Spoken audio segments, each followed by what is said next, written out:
L'Assemblea regionale siciliana nella finanziaria approvata non ha previsto alcun contributo annuale in favore dei consorzi universitari dell'isola.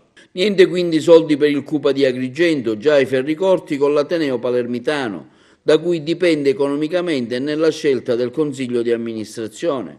L'Università Agrigentina è rimasta orfana della provincia che da socia fondatrice ha scelto di retrocedere e non contribuire più con i troppo onerosi sostegni economici.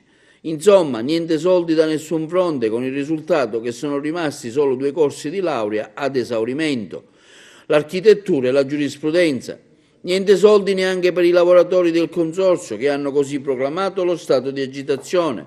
Decisione comunicata dai sindacati CGIL, CISL e UIL. Arriva dopo che fanno sapere i sindacati all'unanimità hanno deliberato di proclamare lo stato di agitazione e mantenerlo fino a quando non saranno inseriti nel collegato della legge di stabilità regionale i contributi annuali da destinare ai consorzi universitari.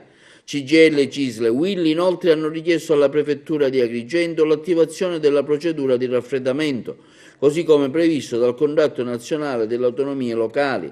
Ma c'è di più. I consiglieri comunali, su proposta del capogruppo di Agrigento Cambia, Pietro Vitellaro, hanno sollecitato la Regione a fare un passo indietro, non solo sui soldi negati, ma i consiglieri comunali chiedono che possa essere garantita ai soci fondatori del CUPA agrigentino anche la possibilità di nominare da sé i consiglieri del CUPA e l'opportunità di intrattenere convenzioni con più atenei.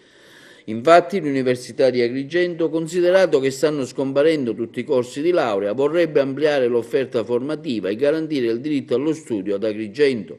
Sul tavolo delle trattative la possibilità di far arrivare in città corsi di laurea di turismo, mediazione, provenienti dalle università di Messina e dalla Core di Enna.